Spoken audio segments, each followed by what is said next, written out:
Oke, teman-teman semua, kembali lagi di channel Belajar Arsitektur. Kali ini dengan saya, Bundang Driastomo. Kita lagi ada di sebuah proyek bangunan yang alhamdulillah sudah selesai terbangun. Nah, proyek ini didesain oleh studio BP Arts Studio dan dikerjakan pembangunannya oleh CPD kontraktor. Lokasi proyek ini ada di kota Bantul, DIY ya, Daerah Istimewa Yogyakarta, maksudnya di Kabupaten Bantul, yaitu di daerah Kasihan. Proyek ini adalah sebuah proyek dua bangunan yang ada dalam satu site, yaitu bangunan rumah tinggal dan juga bangunan kos.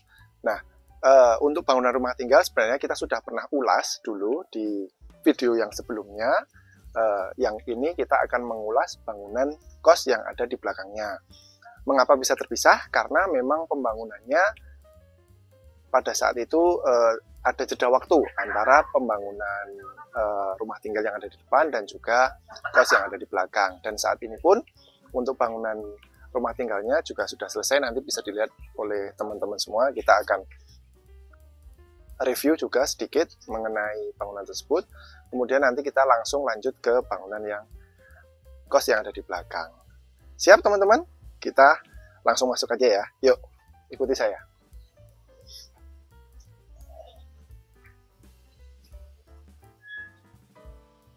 Nah, teman-teman semua, kita sekarang ada di bagian carportnya dari carport rumah.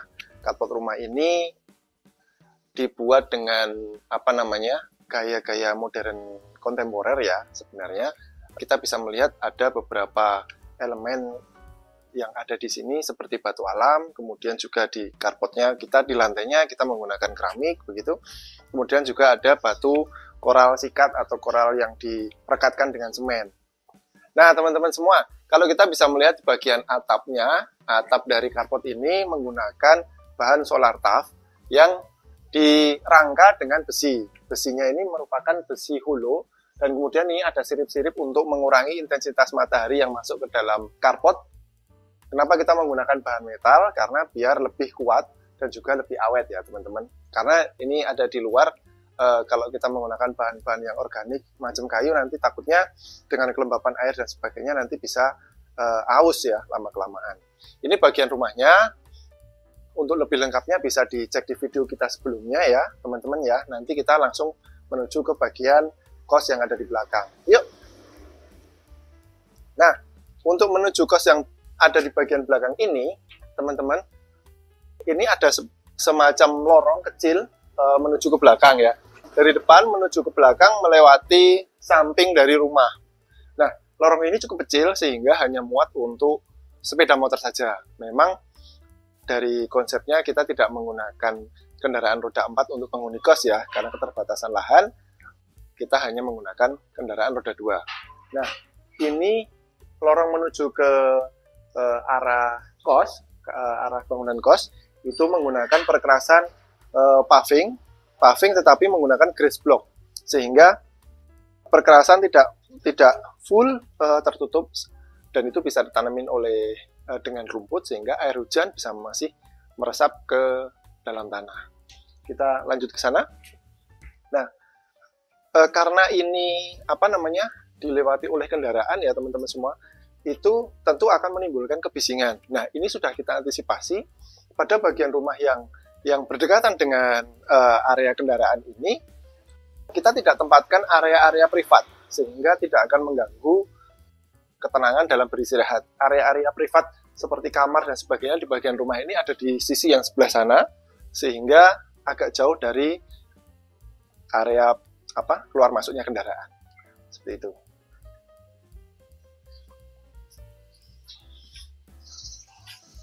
Nah, ini merupakan pintu masuk dari kos ya teman-teman semua.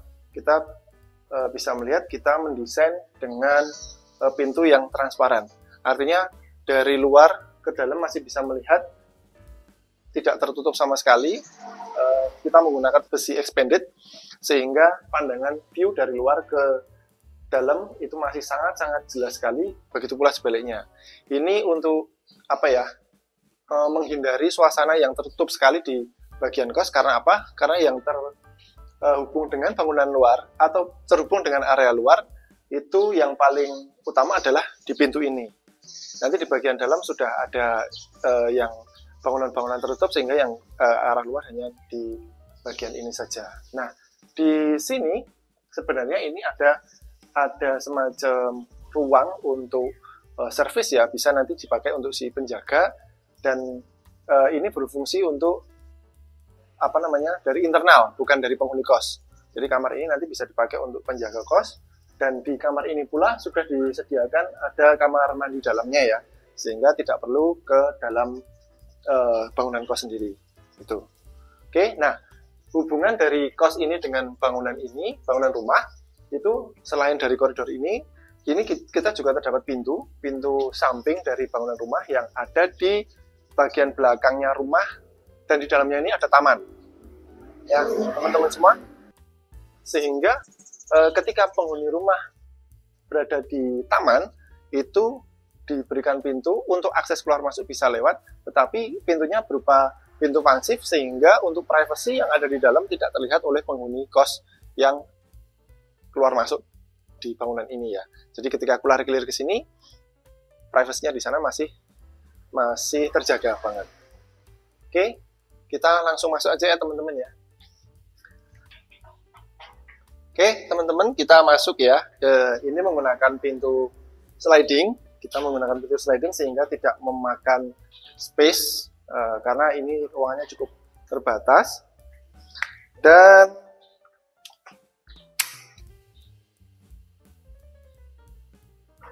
nah, teman-teman semua, ketika kita masuk ke area ini adalah area parkir kendaraan bermotor.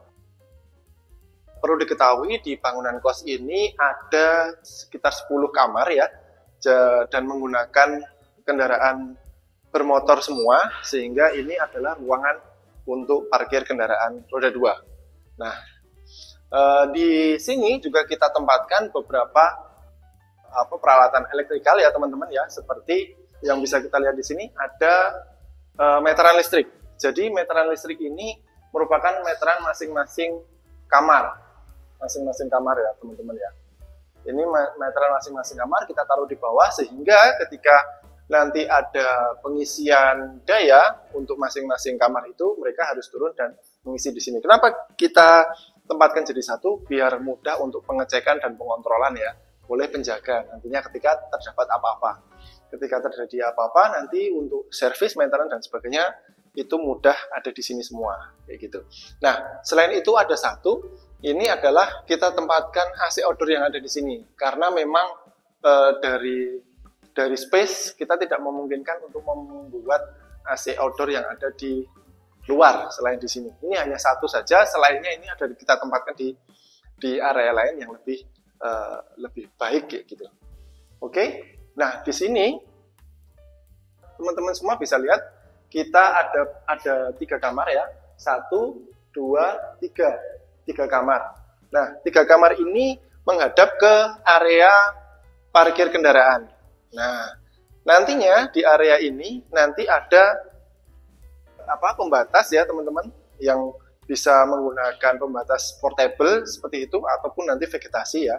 Ini memang belum ditaruh di sini, sehingga untuk view dari area kendaraan itu ke area kamar tidur lebih terjaga. Nah, untuk lebih menjaga privasi, itu di dalam kamar sudah ditaruh atau dipasang gorden. Ya, jadi nanti untuk penghuni kamar agar lebih privasinya terjaga dari view luar itu diberikan gorden.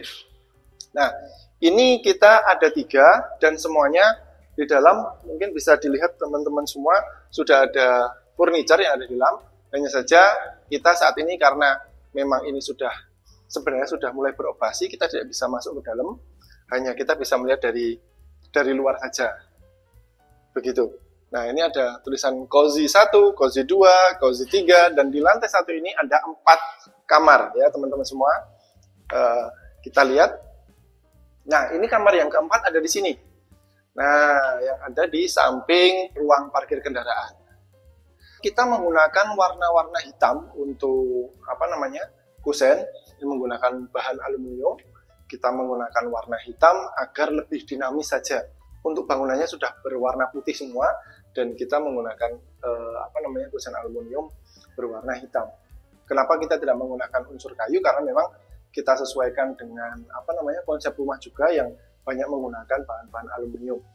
Nah, kemudian karena menggunakan sistem AC, kamar ini kan harus tertutup ya teman-teman semua ya. Tetapi suatu saat ketika AC itu ada trouble atau masalah, atau listrik mati, itu ventilasi harus tetap terjaga. Maka itu kita buat bukaan jendela yang hidup. Jadi jendela ini suatu saat bisa dibuka ya teman-teman ya. Bahkan di boven di atas ini pun, boven di atas ini itu juga bisa dibuka ketika harus mematikan AC atau AC ternyata nggak bisa nyala. Seperti itu. Nah, ini di area ini adalah area dapur bersama teman-teman. Dapur bersama kita taruh di lantai paling bawah sehingga nanti untuk sampah dan sebagainya itu lebih mudah untuk diangkut keluar. Nah, dapur ini cukup simpel, hanya ada sink, kran ya untuk cuci piring. Kemudian kita taruh ada stop kontak sehingga untuk keperluan-keperluan yang memerlukan energi listrik ya, mungkin seperti magicom, mungkin seperti blender dan sebagainya, itu bisa ditaruh di sini, bisa digunakan di sini. Nah, di bawahnya ada rak kitchen set bawah untuk menyimpan barang-barang seperti itu. Nah, ini merupakan ujung dari set ya teman-teman ya. Karena ini merupakan ujung dari set, kita berinisiatif untuk membuat ini menjadi void sampai ke atas teman-teman.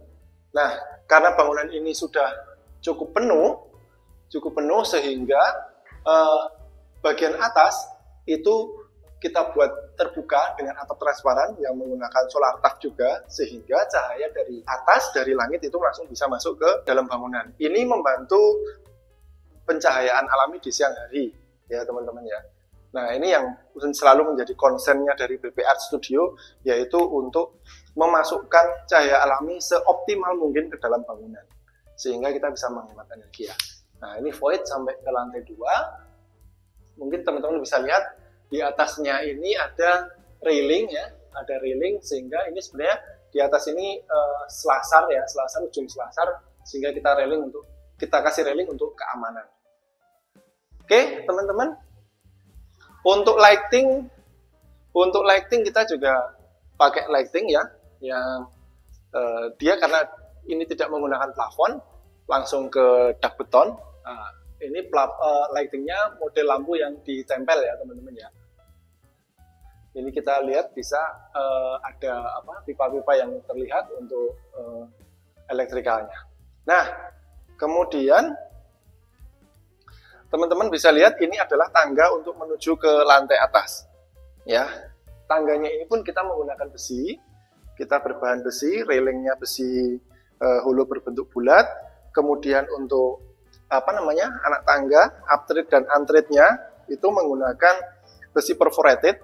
Ya, kemudian untuk rangka utama yang ada di samping ini menggunakan besi eser yang kita potong dengan bentuk seperti ini. Ini adalah rangka utamanya.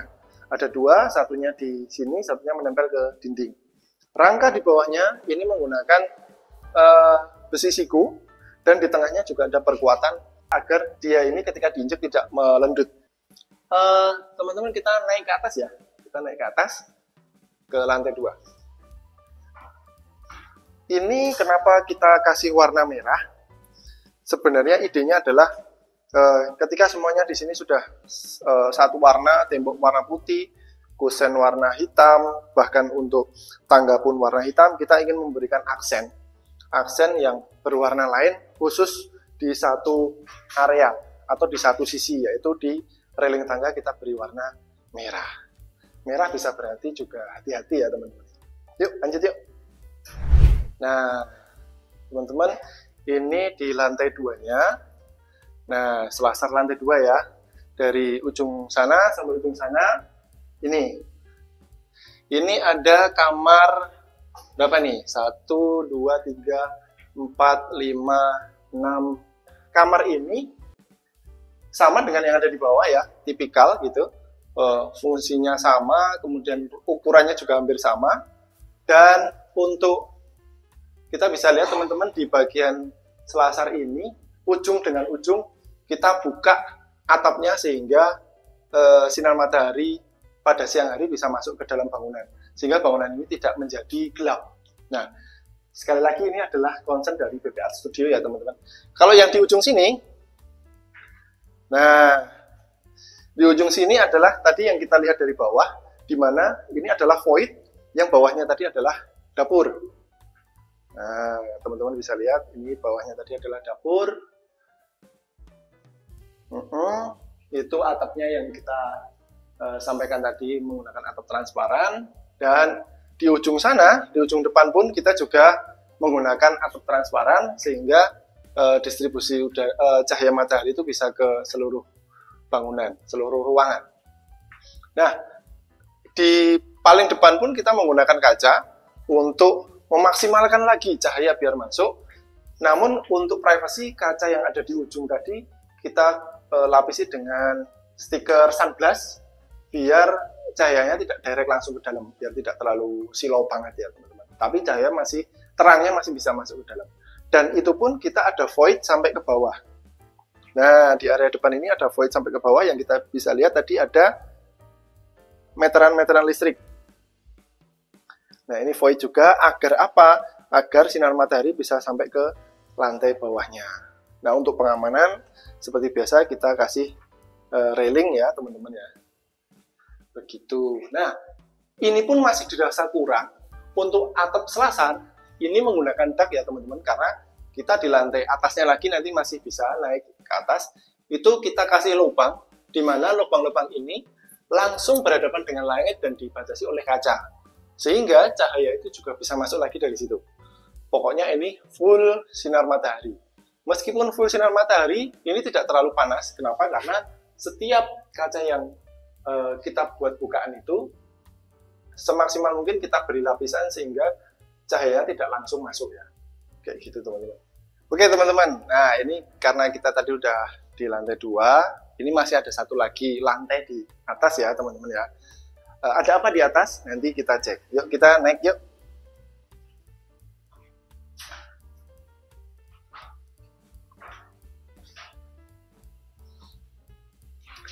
Nah, ini masih menggunakan railing yang sama yang ada di bawah tadi ya, teman-teman ya.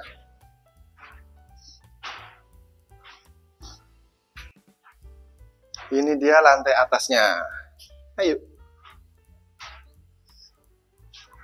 Nah, ini adalah lantai yang paling atas. Di sini ada lantai untuk apa namanya? Servis, yaitu ada tangki air, ada 2. Ini dipakai untuk nantinya suplai air ke kamar-kamar kos, ke kamar mandi kos. Ya, masing-masing kamar kan ada kamar mandinya ya teman-teman. Ini untuk itu kita sediakan juga ada keran. Ini juga ditaruh mesin cuci. Kemudian ada stop kontak untuk kegiatan-kegiatan yang berhubungan dengan elektrikal. Nah, ini untuk servisnya. Kemudian di sini ada rooftop yang bisa dipakai untuk nyore-nyore teman-teman. Nah, bangunan ini menghadap ke barat, side-nya menghadap ke barat, dan seperti kita tahu kalau barat itu biasanya kan memang panas ya, tapi kalau di sore hari bagian barat itu nanti bisa memberikan cahaya yang bagus di golden hour-nya. Nah teman-teman, kalau yang suka nongkrong, kalau anak kos kan biasanya masih muda, mahasiswa kayak gitu kan, jadi masih suka ngopi, nongkrong dan sebagainya, bisa dilakukan di lantai paling atas ini. Sambil melihat pemandangan, di sana kita melihat ada pegunungan ya, pegunungan apa itu namanya? Menoreh? Bukan ya? Nah, ini bisa melihat bangunan yang ada di depannya, dan ini cukup luas sebenarnya. Kalau teman-teman mau ditaruh meja kursi masih bisa di sini ya. Ini untuk pengaman kita juga kasih railing, handrail pendek di atas dindingnya, langsung kita bor ke dalam dinding sehingga ini bisa untuk pegangan dan sebagainya. Nah, kemudian seperti yang saya sampaikan tadi mengenai AC ya, yang di bawah tadi ada satu outdoor. Nah, ini kita taruh yang lain tuh ada di sini teman-teman. Nah, ini separuh bangunan, ini separuh bangunan. Yang ini hanya lantai 2, yang ini ada lantai 3 seperti ini. Ini ada beberapa AC outdoor yang kita taruh di sini. Ini adalah area di mana di bawahnya tadi ada selasar, teman-teman. Selasar lantai 2, yang mana tadi ada lubang-lubang untuk masuk cahaya. Lubangnya adalah ini. Kalau dari atas bisa dilihat, ini lubangnya. Ini kita taruh di sela-sela AC outdoor untuk asupan sinar matahari siang hari.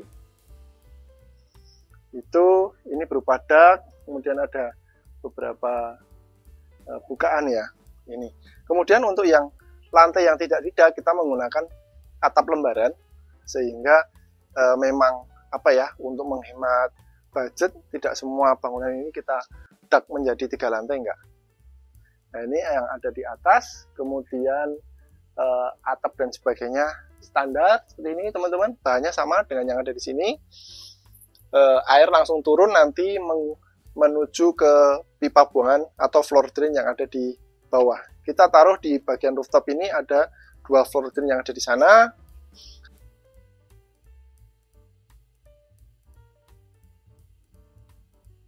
Oke, teman-teman, sepertinya itu penjelasan dari bangunan kos dari yang didesain oleh BP Art Studio dan dibangun oleh CBD kontraktor.